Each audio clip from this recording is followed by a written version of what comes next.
Hello and welcome back to the Teacher's Lounge, everyone. I'm your host, Socheta, and you are tuning in to episode 58. I can hardly believe we've made it this far, but today's topic is one that is very close to my heart because it deals with the very essence of how we grow as professionals. It is wonderful to be back here, Socheta. Thank you for having me. I've been reflecting on our topic all morning, and I must say I'm feeling quite energized about it. I'm so glad to hear that. Today we are exploring peer coaching and its profound effect on teaching practice. Sedun, you've been an educator for over 20 years. Why do you think peer coaching feels so different from traditional professional development? You know, Socheta, traditional PD often feels like something being done to us. We sit in a hall, we listen to a lecture, and then we go back to our isolated classrooms. But peer coaching is about connection. It's about breaking down those walls we build around our classrooms. Nodding slowly, voice filled with empathy. Breaking down walls. That's a powerful image. I remember my first few years teaching. I felt like I was on a deserted island. I was so afraid to let anyone in because I didn't want them to see my mistakes. And that is such a common feeling. We feel this immense pressure to be perfect for our students. But when we invite a peer into our space, not as a supervisor, but as a partner, the weight starts to lift. It's a very vulnerable yet beautiful process. Curiously, let's talk about that vulnerability.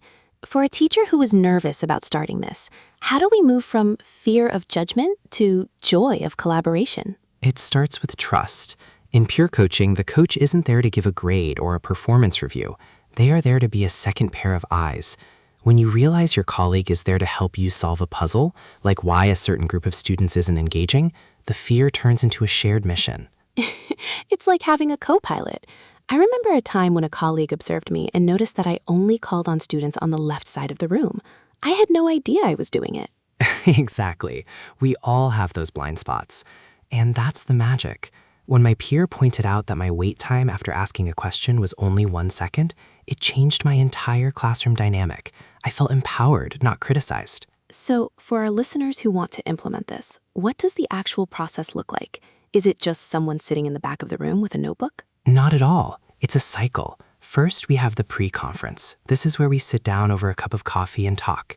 We ask, what are you struggling with? What do you want me to look for? It's the teacher being coached who sets the agenda. Oh, I love that. It puts the power back into the hands of the teacher. It's not a gotcha moment. Precisely. Then comes the observation, where the coach gathers data, real objective data. And finally, the post-conference. That's where the growth happens. You sit together and look at the data like two scientists trying to understand a phenomenon. I can almost feel the relief in that, just having someone to talk to about the nuances of the craft. But Sedun, what about the effect on the students? That's why we do this, right? Absolutely. When teachers are coached, the classroom becomes a more vibrant place. Students see their teachers learning. They see us taking risks. I've seen student engagement scores soar because two teachers decided to work together to improve a single lesson unit. It ripples out. A better supported teacher is a more patient teacher, a more creative teacher.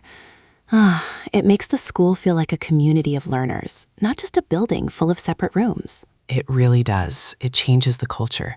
You stop hearing my students and start hearing our students. But what about time, Sarun? We are all so busy. How do we find the time for these conferences and observations? It is a challenge, Socheta. I won't sugarcoat it. It requires support from school leadership. But I always tell my colleagues, we don't have time not to do this. The time we spend coaching each other saves us hours of frustration and burnout later on. That is so true. Burnout is often the result of feeling alone in the struggle. Peer coaching provides that emotional and professional safety net. It really saved my career 10 years ago. I was ready to quit, but a peer coach helped me see my strengths when I could only see my failures. I wouldn't be here today without that support. Moved with a tender voice. Thank you for sharing that, Sarun. That's the feeling we're talking about. It's not just about pedagogy. It's about the human connection in teaching. Exactly. It's about the heart.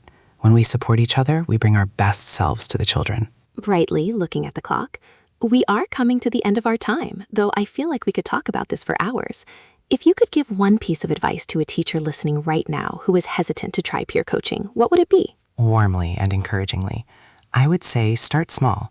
Find one person you truly respect and trust. Ask them to just come in for 15 minutes to watch one specific thing.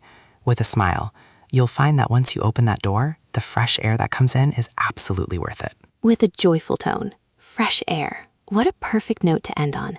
Sodun, thank you so much for your wisdom and your passion today. It was my absolute pleasure, Sucheta. Keep up the great work with the show. And thank you to all our listeners for joining us for episode 58. Go out there, find a partner, and let's grow together. Until next time, this is Sucheta from the Teacher's Lounge. Happy teaching.